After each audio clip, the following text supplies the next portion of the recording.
Welcome in latest episode of that SEC podcast. I'm your host, Michael Bratton. I go by SEC Mike on Twitter. And that is, of course, our good friend Stephen Lassan, senior editor over at Athlon Sports, back for another show. Stephen, how's it going, my friend? Mike, it is going great. We've got some SEC ball coming up. It feels like we just finished week one, but heck, week two is just a couple days away. We got our first conference game. We got some good non-conference action. So, man, sign me up. I'm ready to go for week two. Right. And I don't know about you, Stephen, but I love that there's Thursday, Friday, Saturday, Sunday, Monday football. But quite honestly, I will be glad to get back to a more regular Saturday, mostly only football schedule. Yeah, I think I am too. I guess probably a traditionalist would like to see all the games on Saturday. I guess it wouldn't necessarily be bad to have some weeks where there was like a few more SEC games on Thursday or Friday.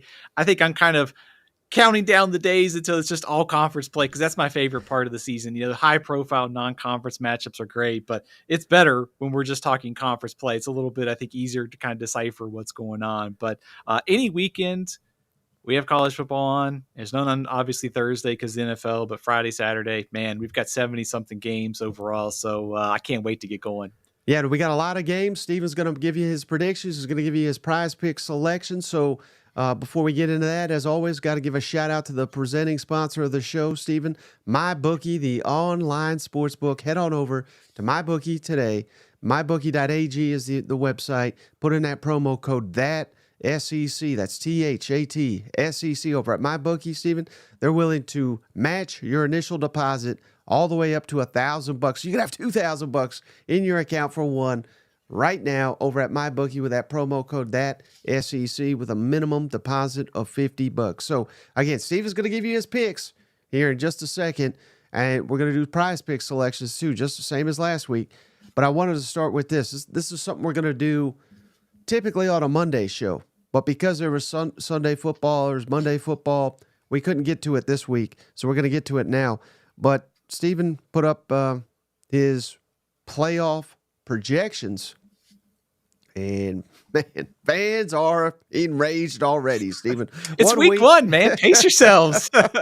1 week into the college football season, I'm going to run this down real quick for the teams that are in the field. Stephen's got Georgia 1, of course, Ohio State 2, Miami coming off that big win over Florida, got them number 3, Utah 4, Texas 5, which that would mean Texas hosting a playoff game against number 12 Liberty, number 8 Notre Dame hosting against number 9 Oregon, number 6 Ole Miss hosting number 11 Michigan, number 7 Alabama hosting number 10 Penn State.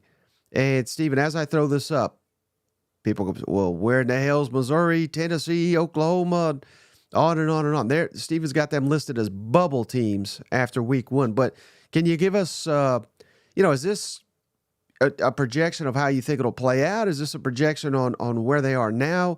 Can you help fill us in here? Sure. It's actually kind of a combination of a lot of things. At this point of the season, a lot of it is based on our preseason projections. And then I think as each week takes place, you're sort of subbing out your preseason predictions and filtering in more results, which is why you see Miami, you see Notre Dame making the jump in the standings, USC jumping onto the bubble this week. So right now, at this point of the season, since we only have 1 week of data, I am very much leaning into our preseason predictions. So it's kind of a combination. And then as we go, we'll filter out those preseason predictions. But I suspect that bracket is going to look a lot different come October and a lot different come December when the final thing is announced. And even potentially different next week, right? I mean, this is all very fluid early in the season. 100%, Mike. I'm just sitting here as you got it up on the screen, seeing Michigan, of course, as one of the last at-large teams in, getting Texas this week. Looking at Tennessee on the bubble. Well, what if Tennessee beats NC State? I think they could easily move into this 12-team projection. So it's very fluid, especially at this point of the season. But I think as we look back and we kind of look forward, there was some good and bad for the SEC. LSU losing was sort of bad for their playoff hopes, but they're not out of it by any means. USC is very much in the hunt now to be a bubble team in the playoff. But also, you kind of look beyond that. The ACC's, I would suspect right now, is probably only going to get one team in. So the path for some of these SEC teams is there. Looking at 4 to 5, I think a very realistic opportunity for the SEC to get that many teams in this year. And where is Vanderbilt, Stephen? Why are they not in here? They are. It's just off the screen there. They're on the next page of the bubble watch. So no, great win, obviously for Clark Lee and company. I moved them up into my power rankings up into the 40s this week, which is as high as Vanderbilt's probably been in some time after that win against Virginia Tech. But got to see a few more W's before we move them onto the bubble. Okay, yeah, that makes sense. So Yeah. I just wanted to throw that out there. Again, we get peppered with playoff questions, so we're giving you guys what you want. But again, I think this weekend is huge for the perception of the conference after having some, I don't know if complete dud. Well, Florida and A&M, I would call those complete duds. I wouldn't quite call LSU a dud. I mean, I think they just lost a tight game. But Georgia dominated. Vanderbilt won a huge game. So it's not to say the SEC's in shambles, but this weekend will go a long way with Tennessee and NC State, with Texas, Michigan, with Mississippi State, Arizona State, with Arkansas, Oklahoma State, Cal, Auburn. I mean, I feel like the SEC, if we can get a clean sweep here, then there'll be no debate that the SEC is far and away the best league, which I think it is already, but it's about convincing that committee. 100%. And I think it's not only perception, I think it's a chance to deal sort of a statistical or a kind of data point, in favor of the SEC, because, and also going back to last week, Virginia Tech was kind of picked as a dark horse in the ACC. I mean, they're 0-1, and we'll see where Vanderbilt ends up, but a lot of people probably still think Vanderbilt's 13, 14, 15 in the SEC. And if they're in the 50s in the power rankings by the end of the year, that's not going to help Virginia Tech's non-conference. Clemson, based upon what we saw against Georgia, I think Georgia's pretty darn good. I don't think Clemson's going to be able to run the table in the ACC. If Oklahoma State loses to Arkansas, Oklahoma State's one of the favorites in the Big 12. That's not helping their, kind of resume to be one of those at-large teams in. So not only for perception, but there's also like a real data blow that these teams could really land on some of these non-conference, at-large spots, which helps the LSU's, Tennessee, Missouri's in that discussion too. Right. All right, Stephen, so let's get into it. We got a lot of games to break down. Before we get into that, though, we got our PrizePicks selections, another sponsor of the show. They've been with us for 4 years. If you haven't already, head on over to PrizePicks. It's daily fantasy sports. And sign up with a new account. Put that promo code SEC.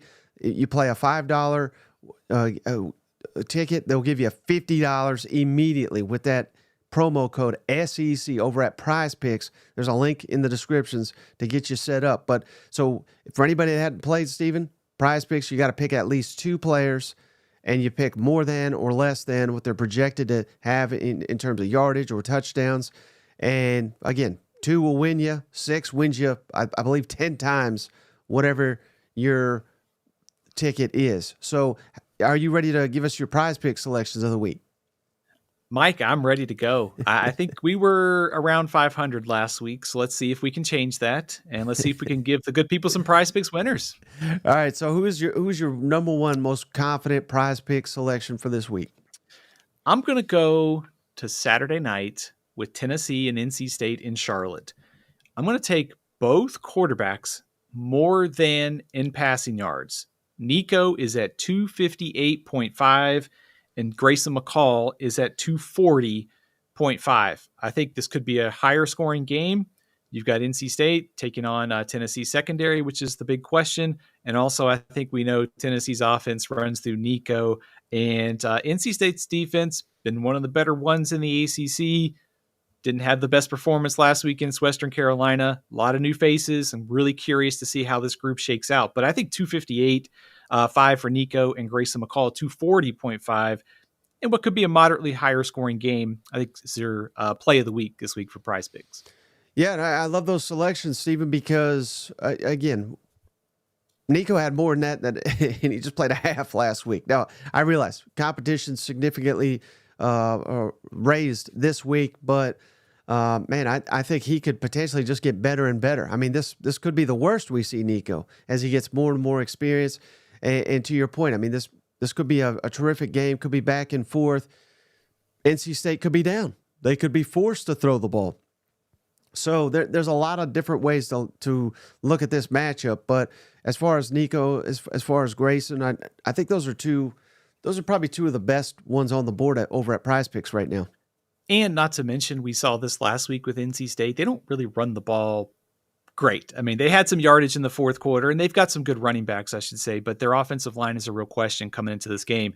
What better way to win than try to put it on the right arm of your quarterback, who was one of the best in the transfer portal? So, which kind of plays into this. Tennessee's got a big question in the secondary. NC State's path to win probably runs through Grayson McCall's arm, which is also why I like two receivers in this game to go more than in the receiving yardage.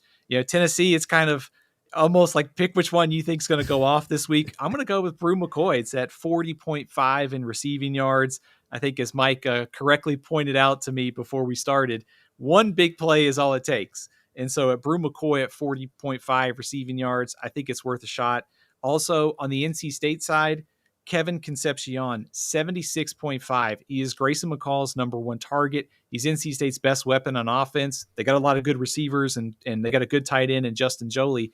But by far, Kevin Concepcion, they are going to find ways to get him the ball early and often on Saturday night. So I like more than on Brew McCoy and Kevin Concepcion. Yeah, and it was just terrific to see Brew McCoy return to form in the opener. You just didn't know because they were limiting him all spring and then even some into fall camp. But he looked 100% to me in the opener. He was making all kinds of big plays.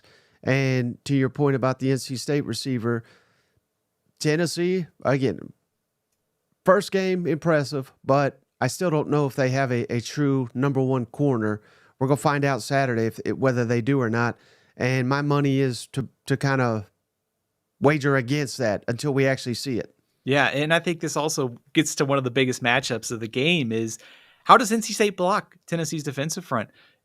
Mike, you and I talked on Monday. Dave Doran, the NC State coach, said it was the best defensive front they're going to play this season. You throw James Pierce and those other guys out there. I mean, Tennessee's best hope of, for their secondary is a good pass rush. And I think they can kind of alleviate that. But I think just on the surface, this game may not get into the 40s or 50s in scoring, but it very much looks like a game where the two quarterbacks are really going to have to control it. And which in turn, if you're playing PrizePicks or college fantasy, to me, that says take some of the receivers in this game. Hey, early leader, Stephen, for comment of the night, Brian Morin, he says it's going to take an immaculate Concepcione to catch a touchdown on the Vols defense. I love that. Watch me. I'm sitting there hyping up these NC State receiving core. Watch them get shut out on Saturday night. That's right. To have to come back and eat some crow Monday. All right. Any other PrizePicks selections, Stephen? Mike, I got a few more. Let's go to the Arkansas-Oklahoma State game. I like 3 plays here. We'll start with Taylon Green. He is at 264.5 passing plus rushing.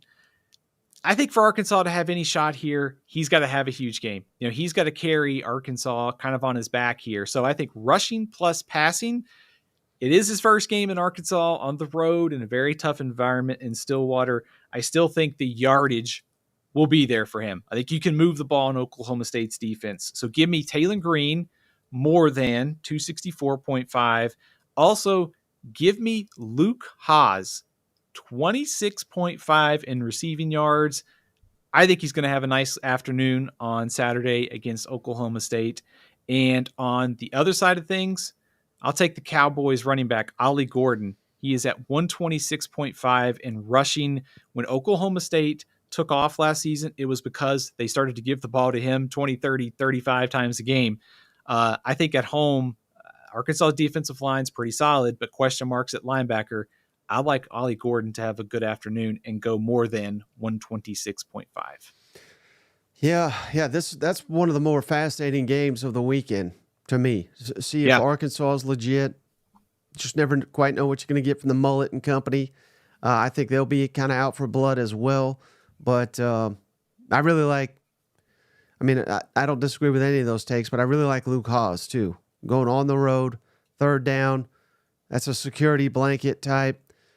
we've heard nothing but high praise from Bobby Petrino when it comes to his tight end Luke Haas. So I would imagine he may be the key receiver.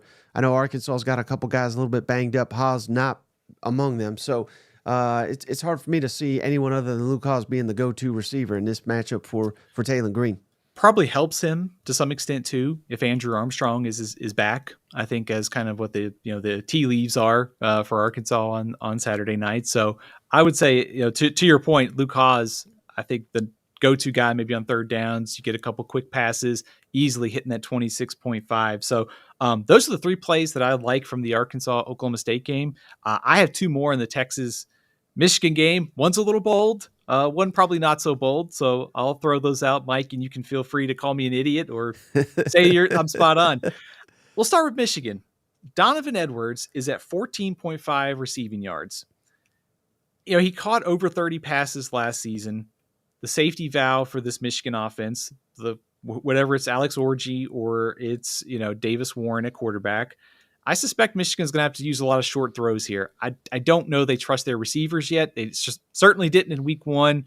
We'll find out. I like Donovan Edwards. I think a couple short passes. He's pretty elusive. I think he can go over that 14.5 in receiving yards. So give me Donovan Edwards more than 14.5 receiving yards. The boldest one of the week, Quinn Ewers, more than 243.5 passing yards. Here's kind of my thinking on this one. I think for Texas, I think Michigan's strength is right up front along the line of scrimmage. They've got a great cornerback in Will Johnson. I think you're going to see Texas offensive line is great. It wouldn't surprise me to see them go to a kind of a quick game, get the ball out of Ewers' hands. It's a great matchup at the line of scrimmage. 243.5 against this defense is a lot, but I think if Texas wins this game, I don't know they can just simply try to line up and run it against Michigan. I think it's got to go through Ewers. So not expecting 400 passing yards, but I think he could maybe get to 260, 270 in a win for Texas maybe. Yeah, hey, that's an interesting one. Stephen, I just got off the line with Bobby Burton over from On Texas Football. That interview will be posted here soon, probably Thursday or Friday. But, that was one of the critical question marks he still has for Texas is the interior of the offensive line. And he said even in their 52-0 win over Colorado State, that was the one area of the team that they're kind of looking for improvement from, going up against the teeth of that Michigan defense. So you might be onto something there with all these incredible receivers that they have down there at Texas. May have to be a veteran quarterback that leads them to victory there on the road.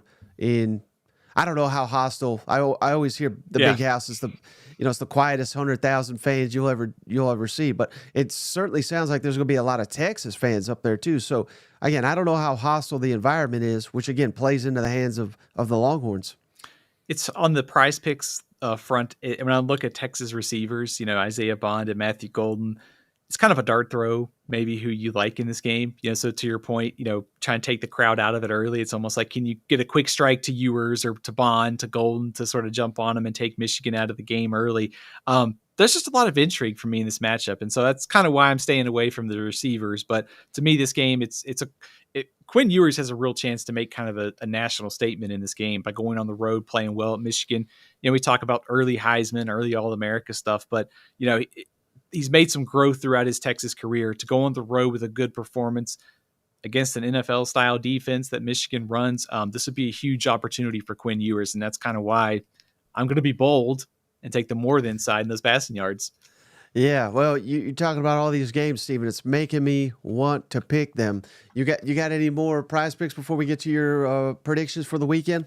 Mike, I think that's it. Let's hope for a perfect weekend in winners, and we win the good folks some cash over at PrizePicks. Right. And don't forget, of course, presenting sponsor of the show, MyBookie. One more time, head on over to mybookie.ag today, and with that promo code, that SEC, THAT, over at MyBookie, they're willing to match your initial deposit up to $1,000. So you can have $2,000 in your account today with that promo code, that SEC. So, Stephen, let's get into it. So many great games.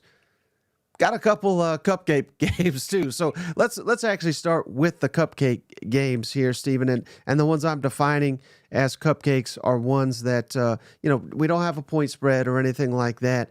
And I did want to give a shout out to you last week, just so the audience knows. Stephen went 12-4 overall, picking games, just straight overall winners, 12-4, 6-10 against the spread, and 0-2 lock of the week. So we got some room to improve. Yes, we do. And I beat Shane. That's the most important thing. Yeah. So before we get to the games with actual spreads, what will you be looking for? Let's do this game by game. From the Aggies as they play McNeese here, 12:45 Eastern, 11:45 Central on SEC Network. What anything at all will you be kind of keen in for the A&M here? Connor Wigman. I want to see a bounce back performance. I'm going to bet that that's not the Connor Wigman from Notre Dame that we'll see this week. I think we'll see a much better A&M offense. And frankly, we should. McNeese State was pretty bad last year. And, coming into this year, still, FCS opponent week 2, they should be able to get off to a better start. So I want to just see Connor Wigman, Texas A&M offense, have a bounce back week with that Florida game coming up next week. You build some confidence. You get kind of your offense figured out after a rough opening start. So I'm expecting a much different performance from Connor Wigman in week 2 against McNeese State in a very easy victory for the Aggies. And shout out to Cousin Rick. Always appreciate you, Cousin Rick. He just gave us $20. When we get knocked down, we get up. Love the show regardless. Tip of the hat, Notre Dame. Gig 'em, Aggies. Thank you, Cousin Rick. Let me ask you about that, though, Stephen, because if Wigman struggles, if he struggles here, I'm in panic mode. Not maybe for the Aggies, but specifically for Wigman.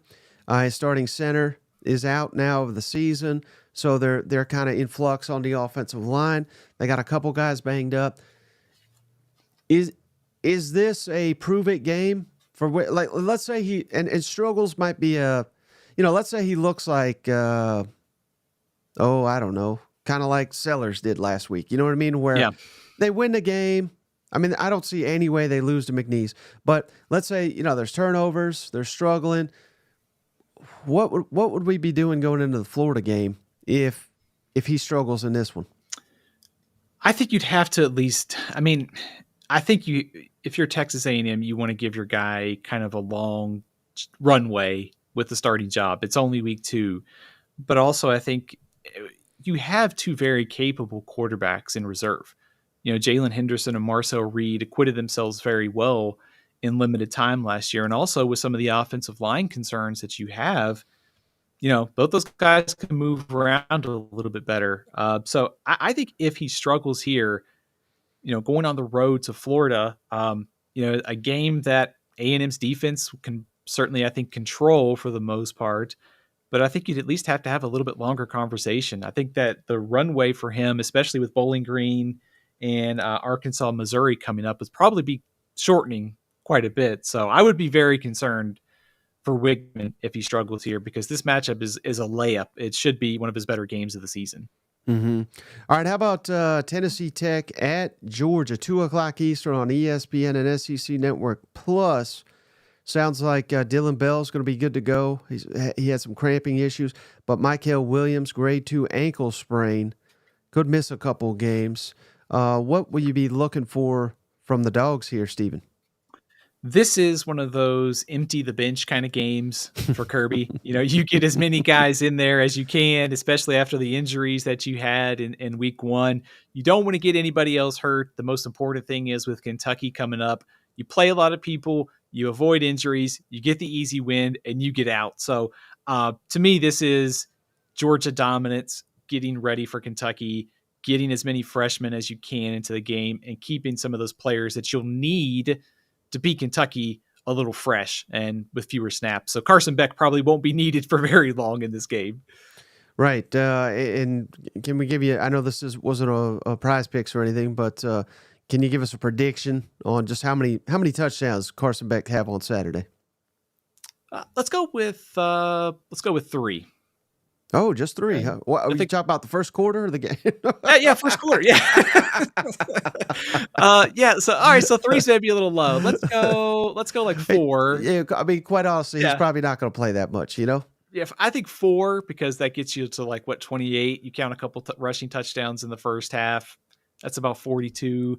The other side of this is, which we have seen this before in one of these games, is like it's like just get the heck out of there with a win. Like whatever, it's ugly. It may not look. Who cares? Just get your guys out of there. So I could see it being kind of blah for Georgia, if you will, but at the same time, they don't need to impress anybody. They're clearly the number 1 team in the country. All right, how about this one, Stephen? Samford, not Stanford, Samford at Florida. 7 o'clock Eastern, SEC, and ESPN Plus here. I mean, this ain't going to be many people watching here. I'm maybe you can correct me if I'm wrong, Stephen, but I'm still unaware who's going to be the starting quarterback. Sounds like DJ Lagway's been getting all the reps in practice here. What will you be looking for from the Gators? I think that's exactly what I'm looking for. I'm looking forward who takes that first snap for Florida on Saturday night. And if it's DJ Lagway, I want to see how he plays with a full complement of number 1 snaps throughout the week. Does he give this offense kind of a boost? What's the big playability like? A little bit different of a skill set than Graham Mertz, some upside. And I think for Florida, it's a chance to take out some frustration. They should win this game easily. If it's close, I'm going to be very, very, very, very alarmed for Billy Napier going into that game against Texas A&M. But really, I think Florida just needs something good to happen, and just want to see what DJ Lagway can do with a full chance to be the number 1 quarterback. Mm-hmm. Yeah, and I mean, the comments are unkind right now to the Florida Gators. I get it, but call me a Gator homer, I guess, Steve. But I think they're going to destroy this team, and I think this will kind of right the ship quite a bit. I think we're just me particularly. I think I just underrated Miami. That's what it was. I don't think Florida's as awful as they showed the other day. I think it's a little bit of both. I mean, I think there's something to be said that Miami's pretty good. I think they're the best of the bunch in the ACC, but I'm very alarmed that I saw a Florida team that didn't look a lot better than it did last season. And I think it was the worst possible way for Billy Napier to start the year. To get destroyed by an in-state rival on your home turf is not the way you want. Now, in fairness to your point, Mike, Miami might just be that good. And what if Florida beats Texas A&M in 2 weeks? We're having a different conversation maybe about the trajectory of A&M and Florida. So there is a chance to right the ship, and it starts this Saturday against Samford. Yeah, let's give him a contract extension if he wins 2 in a row. All right, how about Nicholls at LSU, Stephen, 7:30 Eastern, 6:30 Central, ESPN and SEC Network Plus. Tigers looking to rebound from another tough opening season loss. I think that is exactly it. It's kind of the same, same theme for me as Florida and Texas A&M. I think, if you're LSU, you just need something good to happen. You should be able to win this game, win it easily. I think if there is like 2 areas you want to see LSU work on, number 1, the run game. With John Emery out for the rest of the season, get some of those other backs involved. You're going to need to get a little bit more production from them going forward. And also, I think a chance to build some defensive confidence. They go into that road game against South Carolina next week, UCLA and South Alabama. That is a pretty favorable stretch of offenses to be facing before you get Ole Miss. So I look for Nussmeier to put up big numbers, but I also want to see LSU's defense and run game perform well in a very, very favorable matchup. Yeah. Let's see. One more, Stephen, that does not have maybe the best team in the SEC, Stephen.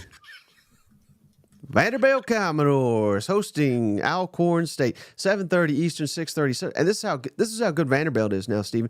This is a classic like ESPN SEC Network Plus game. They got this on ESPNU. It got bumped up because them Commodores are riding high. What will you be looking for from the fighting Diego Pavias? That's exactly it. It's 60 minutes of Diego Pavia. Well, I should say, I don't know if it'll be 60 minutes because it's Alcorn State. He may not need to be playing that long, but I think it's for like Vanderbilt. There's something good going on. They won the season opener against Virginia Tech in a surprise. I think just keep the good vibes going. They've had, some interesting moments under Clark Lee, maybe in some of these games. So I think the key thing is just take care of business, beat Alcorn State, get to 2-0, keep building momentum, a chance to play some more younger players on the roster, build that depth. So I think for Vanderbilt, just keep the good vibes going and get to 2-0 and sign me up for 40 minutes, 30 minutes, whatever it is of Diego Pavia. Yeah, I mean, I was telling Shane, I think it was yesterday, I mean, they could hit the over-under in the first 3 weeks of the season. It was 2.5, you know what? Absolutely. Yeah. I mean, not to mention they get Ball State coming up too. Right. There's that should be 4 right there. So there, if you bet the Vanderbilt over, you're looking pretty good right now. All right, Stephen, let's get into the real games here. And I mean, some of these will be blowouts too, but we actually got point spreads for these. Let's do, let's see here. MTSU at Ole Miss. Ole Miss favored by 41.5 points. The over-under 63.5. Game kicks off at 4:15 Eastern, 3:15 Central on the SEC Network. Does the Lane Train and company pile on another team here, Stephen? The Ole Miss might hit the over on their own in this game. I will also say I think I love the staggered start times because there's so many games on right now on Saturday. You can kind of tune in after some of the endings of the first games and stuff. So kudos to the schedule makers in the SEC. For MTSU, it's old SEC friend Derek Mason in charge in his first year at MTSU. They struggled in week 1 to beat Tennessee Tech. So I am not sensing MTSU putting up a ton of resistance. I think the Lane Train keeps rolling. So give me Ole Miss 58, MTSU 10. They cover and almost hit the over on their own. Ooh. Hey, I can't disagree with it either, Stephen. I mean, Lane Kiffin is not taking his foot off the gas this season. He's all in. All right, how about this one, Stephen? We got Buffalo at Mizzou. Mizzou favored by 34.5 points. The over-under 51.5. 7 o'clock Eastern, 6 Central on ESPN and SEC Network Plus. Does Mizzou keep it rolling? I like Missouri to cover here. Buffalo, preseason picked 10th, 11th, 9th, somewhere like that in the MAC. They did pick up a good win in week 1. They beat Lafayette, which was a pretty good team from the FCS level. But I still think this is one of the bottom tier teams in the MAC. Pete Limbo, former South Carolina special teams coach, he's the head coach up at Buffalo. So in some of these games, I do wonder if it's almost like we saw with Georgia Tech, Florida State. You shorten the game as much as you can, which may impact the over or under or the totals here. But I like Missouri 45-10. I think just a favorable matchup. Also, I think if there's one thing, you saw it last week, if you're Missouri, you're being super picky, but maybe Brady Cook hits on one of those bombs this game to Luther Burden, and that helps Missouri get to that 45-point total. And I was going to ask you this too, Stephen. Since we last recorded, you and I at least, mighty Boston College went up there and tore Florida State a new one. I believe it was at Florida State even. Now they're going, Boston College is in week 3 to Mizzou. All of a sudden, is that an intriguing game for you, or is just Florida State that awful?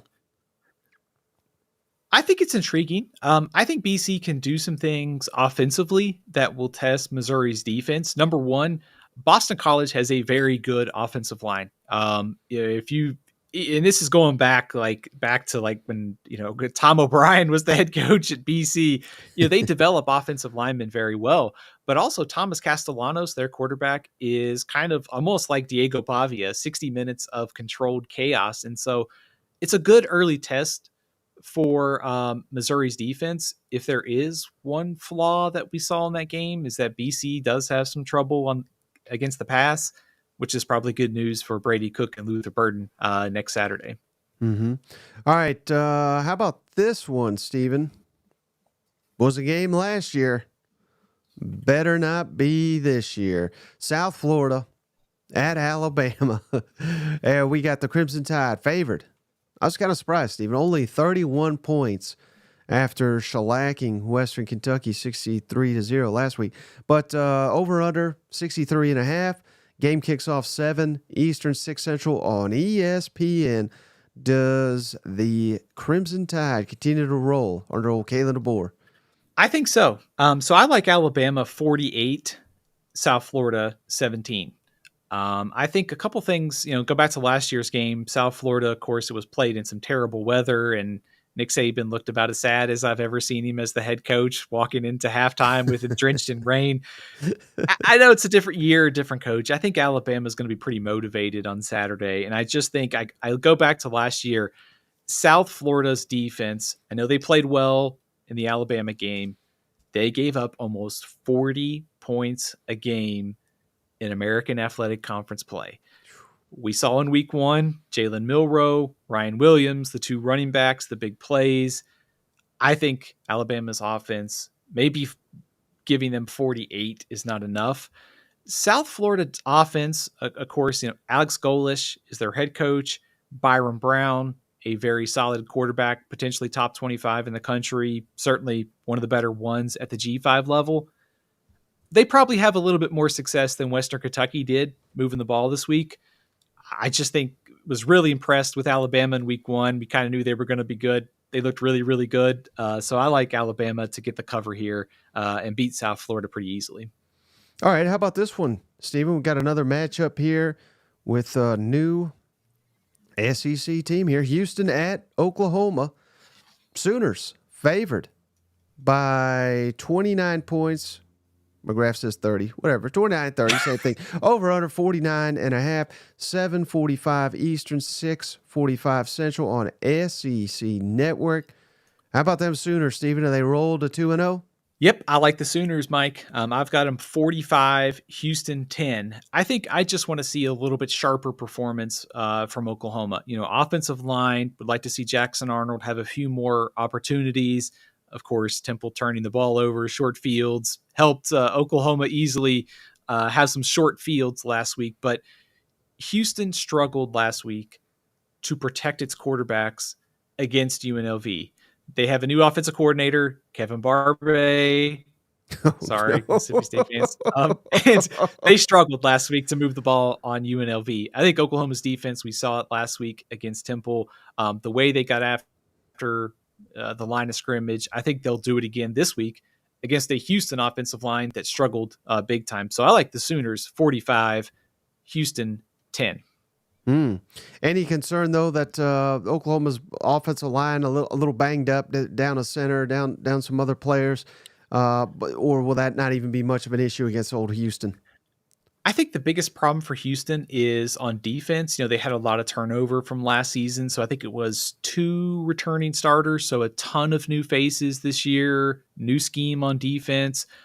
There's just a lot of new, and so I am worried about Oklahoma's offensive line. Would like to see a little bit more cohesion, just better overall play this week. But I think the matchup here really favors Oklahoma, despite some of those concerns. And we do see teams make a jump week 1 to week 2. I think it's pretty reasonable to think that the Sooners can do that up front this week. All right. How about this one, Stephen? Another rematch from last season here. Cal going to Auburn. Auburn favored by 13 points. Over-unders 53.5. Game kicks off 3:30 Eastern, 2:30 Central on ESPN2. Hugh Freeze and company get off to a 2-0 start. I like Auburn in this game. California did get some good news with Jaden Ott looking like he is going to be able to go this week, their standout running back. But last year, California's defense had a lot of issues, whether it was just overall giving up points, over 30 points a game. I think with the way that Auburn offense, especially threw the ball in week 1, a lot of confidence coming into this matchup. I think Auburn can handle that spread. So I like Auburn 34, California 20. Keep in mind, California gave up 27 passing touchdowns last season. So there's a real opportunity here for Peyton Thorne and some of these young Auburn receivers to have a good day on Saturday. If there's an argument that Cal could cover the spread, it's that this is a really experienced team coming to SEC territory on Saturday. So a lot of veterans on this roster. Of course, they played Auburn well last year, but I just think that the matchups favor Auburn in this game. So I like the Tigers to cover, and looks like that would put it also on the over 34-20. Yeah, and I'm very fascinated to see Peyton Thorne because last week, I mean, he just did whatever the heck he wanted to Alabama A&M and guys were streaking wide open, and he credited him. He was hitting them 4 touchdowns, 0 interceptions. But let's see what he does against Cal. This will be a telling game, I think, just to see how far he has come along. Now, how about this one, Stephen? Definitely. Late game here. Mississippi State going on the road at Arizona State. Arizona State favored by 6.5. The over-under is 59.5 points. Game kicks off 10:30 Eastern, 9:30 Central on ESPN. And both these teams won. So, I mean, this could be a true test here for Mississippi State. I think there's a ton of mystery coming into this matchup for both teams. Arizona State looked good in week 1. They dominated Wyoming, and Wyoming is probably, 6 or 7 win team in the Mountain West. But putting that aside, Arizona State just looked like a completely different team than the one they were last season. I mean, last season they struggled under Kenny Dillingham in his first year. So I think that this is just a different Arizona State team with all the transfers they brought in, second year of the coaching staff. I think Arizona State's trending in the right direction. I think for Mississippi State, kind of continuing the mysteries, they looked really good in week 1. Obviously Eastern Kentucky, very overmatched, but I think you saw the offense, kind of jump right out of the gate. This offense was performing at a high level, liked what we saw at a Blake Shapen. So you come into this game with 2 teams that are somewhat of a mystery, but they were also really impressive in week 1. So I'm trying to figure out what is real. I think Arizona State might be a little bit ahead in the rebuilding effort. It's the second year under their coaching staff. It's in Tempe. Give me Mississippi State to cover on SEC After Dark, but give me Arizona State straight up 34-31. Which is a higher scoring game than what is on the book. So I like the over to hit as well. And credit Blake Shapen. I mean, again, the passing yards they won't wow you, but 75% completion percentage, 3-0 touchdown interception ratio. This was a bad weather game too, which helps. It obviously hurts, but his performance, is even that more impressive. But let's say it plays out. It'd be unfortunate, Stephen, but let's say it plays out the way you say it, and Mississippi State loses to Arizona State. Does this team make a bowl game if they drop this one? I think it's tough. I think Toledo and UMass obviously are wins we would suspect Mississippi State would get. That gets them to 3. You could kind of talk yourself into some upsets, Florida and Arkansas both coming to Starkville. Mm-hmm. But I'm having a hard time finding a 6th win there. Am I crazy? No, not at all. But that's why I think this game is so paramount that Jeff Lebby and company get this weekend. I do too. I think as far as getting to a bowl game this season, I think Mississippi State absolutely has to have it. And this is the hard part about this game. I was kind of surprised at like the 6.5 spread, because to me these two teams they're somewhat identical coming into the season. There's a lot of mystery. You've got 2 teams that can score. Arizona State has a transfer starting at quarterback in Sam Leavitt. He looked good in week 1. How does he play against an SEC defense in week 2? And of course, I mentioned him on Monday's show, but Cam Scattleboo, one of the best named running backs in college football for Arizona State, they will try to use some of the skill talent they have to stress this Mississippi State defense. So I like Arizona State a little bit more, but as far as urgency, what it could mean for year 1, it's absolutely a must win for Mississippi State's bowl hopes. All right, how about this one, Stephen? Arkansas on the road at Oklahoma State. Oklahoma State favored by 8, over under 63 points. Noon Eastern, 11 a.m. Central on ABC. What do you like in the matchup? I like Arkansas to cover in this game, and I like Oklahoma State to win outright. This is another sort of mystery game, if you will. There's a lot of curiosity for me about how both of these teams are going to perform this week. Arkansas, great performance in week 1. That's Arkansas Pine Bluff. Oklahoma State's a top 25 team. If Arkansas goes on the road and wins this game, that completely changes the narrative about Arkansas for this season. But this is a much tougher environment. Oklahoma State, a much tougher opponent. I think for Arkansas to win this game, a couple things stand out to me. Number one, Taylon Green has to be Taylon Green, and that's the rushing. That's the big plays to the air. I know he missed one at the start of the Pine Bluff game, but they're probably going to need one or two of those big shots to hit. And I think if you're Arkansas defensively, you've got to find a way to stop Ollie Gordon, force Alan Bowman to beat you through the air. Oklahoma State beat a really solid FCS team, actually the best FCS team in South Dakota State. So they're a little bit more battle tested coming into this game. But if you look back at last year's defense for Oklahoma State, they struggled to stop the run. They struggled to stop the pass. They didn't get to the passer. They have all those guys back this year. So we didn't really learn much in week 1 about this defense. I think the odds favor some experience equals improvement. But there's also a chance here that Taylon Green could have a really nice night against this Oklahoma State defense. And how much did your perception of this matchup change after seeing Arkansas week 1? I think I went a little bit higher on the odds for Arkansas. I felt more confident about their chances, if you will, going into Stillwater. I think I kind of go back to watching Oklahoma State last week against South Dakota State. They're more battle tested, and I think they're just a better overall team at this point. But after watching Arkansas, I became, okay, if you can get Taylon Green going and your offensive line is, I know Pine Bluff is a pretty favorable matchup, but if you can get this group playing better than it did last season, you see Jaquindon Jackson, Andrew Armstrong, Luke Haas, they're going to score. And frankly, the over might be the play here because of the question marks both teams have on defense and some of the firepower. But I just think this is a tough spot for Arkansas going into Stillwater. So that's kind of why I like the Cowboys in a close one. Mm-hmm. More confident, though, in Arkansas, though. Right. How about, speaking of high scoring, Stephen, NC State, Tennessee in Charlotte, of course. Vol is favored by 8 points over under 61, with the game kicking off 7:30 Eastern, 6:30 Central on ABC. Who do you like in this matchup? Give me Tennessee 38, NC State 24. I think a lot of these matchups in this game favor Tennessee. Obviously, we talked about Nico and the receivers. I think Tennessee's offensive line can hold up against that NC State 3-man front.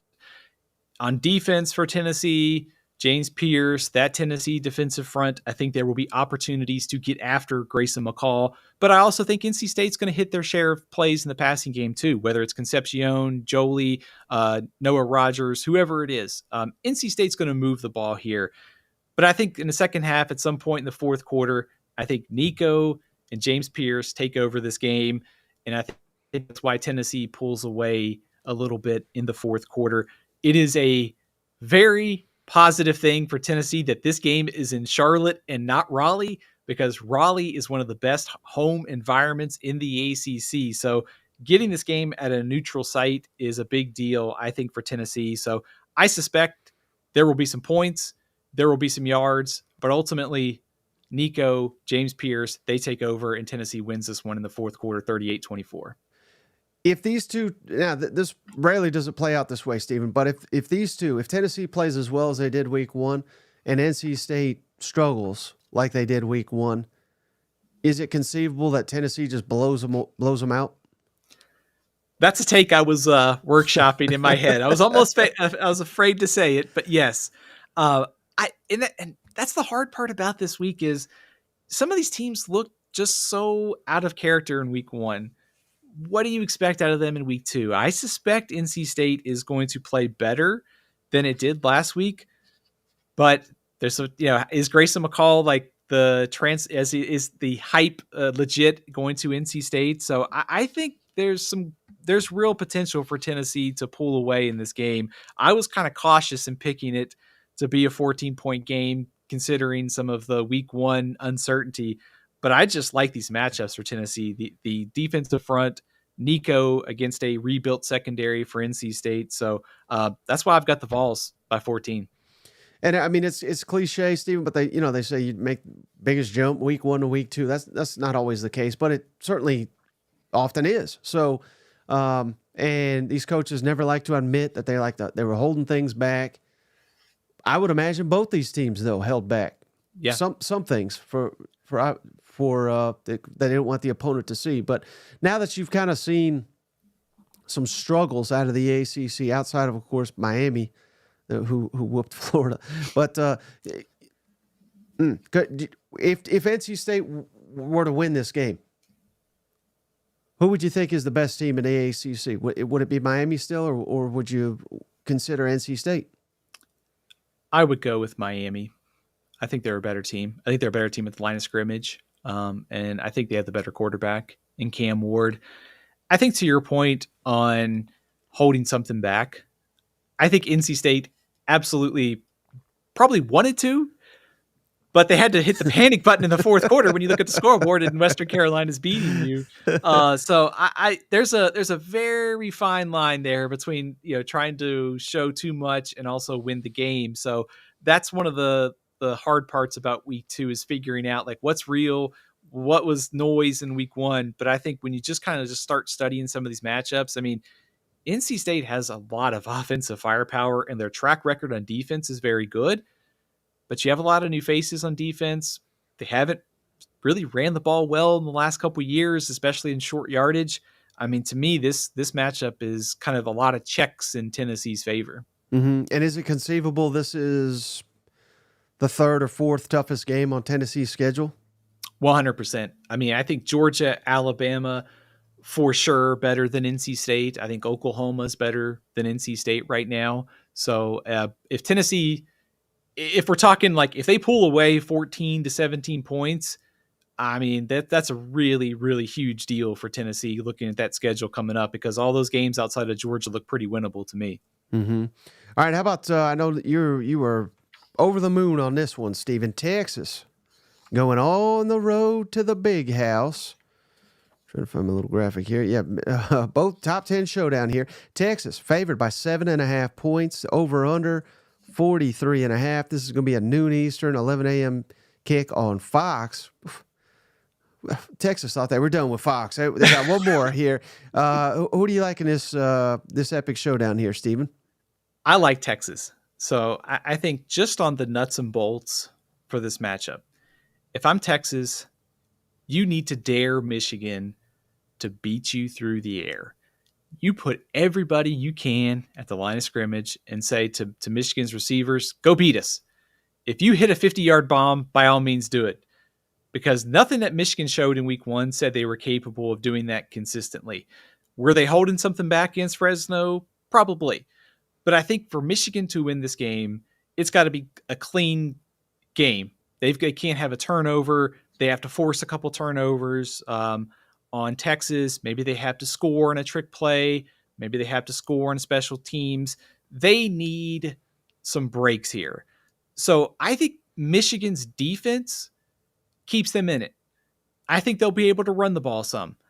I think the question will be for Texas when they get into that red zone area where they had some issues last year, do they score touchdowns or do they score field goals? Because I think if they put the ball in the end zone 2 times early and they're ahead 14-0, it's going to be really hard for Michigan to come back. And the matchups in this game, individually, you've got Will Johnson, an All-American for Michigan, Mason Graham, Kenneth Grant. The talent on Michigan's defense is elite. You've got Quinn Ewers, Isaiah Bond, Matthew Golden, Kelvin Banks. It is a great matchup if you want to start thinking what it might mean for the draft or just great individual matchups. So there are so many standout players, great individual matchups that this has the chance to be a heavyweight fight. I like Texas 27, Michigan 13. I think at some point Michigan's offense just can't get it done, and Texas puts the ball in the end zone in the fourth quarter to put this one out of reach. What issues or mistakes do you think Texas needs to avoid going on the road, a hostile environment, to win a game of this caliber? Turnovers, and also don't allow big plays. And I think if you're Michigan, you want to shorten the game. You don't want Quinn Ewers to have, 10, 12 possessions. You want to make Texas have 7, 8. You want to sort of impose your will. I mean, Michigan has a quarterback that's making his second start, 5 new offensive line starters, and their best receiver is in the NFL. Their best pass catcher is Colston Loveland at tight end. But the point that I think that gets at is, if you're Michigan, do you have the firepower to win a higher scoring game? So you need a lower scoring game. If you're Texas, don't turn the ball over, get them in 3rd and long, win that situational stuff. And I think that's why Texas goes into the big house and gets a win. Okay. Hey, real quick, Stephen, I know we talked about this already, but looks like DJ Lagway is going to get the start for the Florida Gators. Billy Napier just announced. So, again, I don't think that changes much for the Samford prediction, but just wanted to make note of that. All right, final game here, Stephen. I'm saving it because it's a conference game. This is a SEC show after all here. But you also know that I'm more excited about this game than a human should be, too. Exactly. The old sunglasses bowl that we got here. We got South Carolina going on the road to Kentucky. Stephen, what could be? I mean, there's going to be some drama here, no doubt. But both these teams won. One was ugly, one was dominant. Kentucky favored by 10. Over under 42.5 points, 3:30 Eastern, 2:30 Central. Oh, ABC, Stephen. Who do you like in the old Sunglass Bowl? Give me Mark Stoops and the Kentucky Wildcats, 27-13. I think for South Carolina, I want to see this offense stretch the field a little bit. But this also looks a lot like Texas and Michigan to some extent, which is, if you're South Carolina, if you get behind the sticks and it's 3rd and 7, it's 3rd and 8, are you going to be able to consistently get enough through the air? If South Carolina can move the ball on the ground with Rocket Sanders and Sellers, they absolutely have a chance to win. I'm having a hard time getting there, considering how dominant Kentucky's front could be. And you throw Deion Walker and you throw Jamon Dumas Johnson against that South Carolina offensive line. That's a huge check in Kentucky's favor.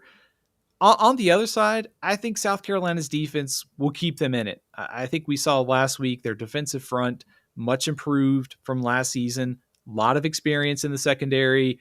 Still need to see Brock Vandagriff perform in an SEC game at a high level. So I think a little bit lower scoring at 27-13. But I just think the Kentucky defense, and I think right now you trust Kentucky's offense to do enough on the scoreboard. So I like the Wildcats to win a close, I guess relatively close, 27-13. Are you still buying? Not that you've ever said this, but I kind of have repeatedly. So my words, not yours.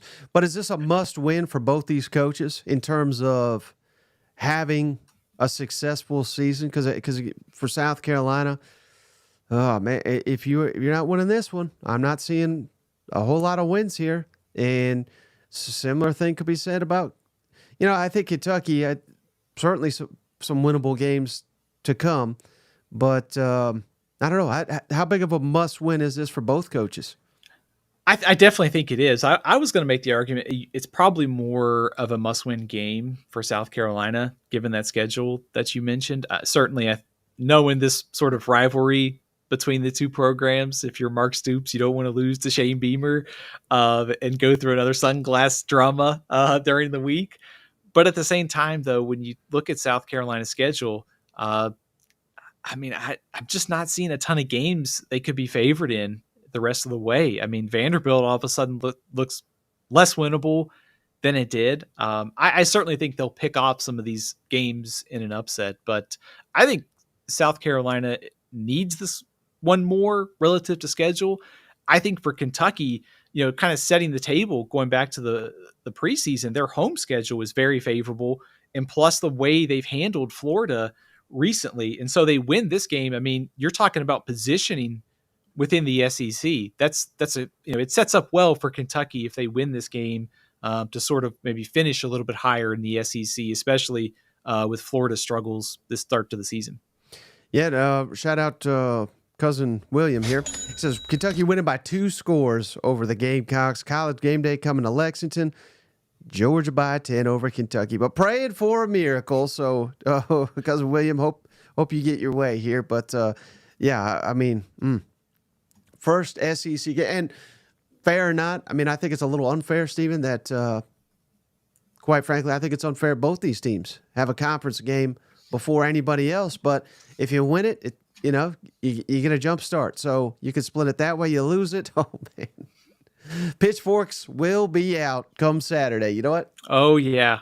We already saw the optimism for some teams quickly dwindle at about 6:30 last Saturday. I suspect that the loser of this game, the panic meter, will be very high come Saturday night or Sunday. Right.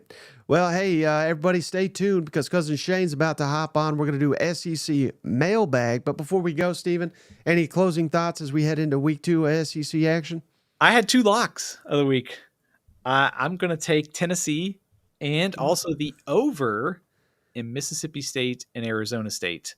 Remember, Pac-12 after dark, things get a little weird out in Tempe late. So I think a high-scoring game is coming up on Saturday night. So based on week 1, you've just cursed Tennessee and you've cursed Mississippi State to a low-scoring loss. Yeah.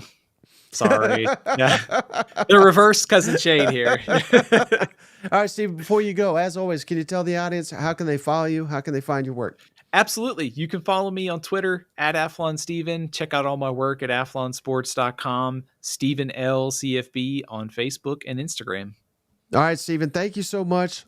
Hope you have a great weekend watching these games. Appreciate each and every one of you for hanging out. Again, Cousin Shane's about to hop on here. We're going to do an SEC mailbag, but stay tuned. We'll catch you all in the next one.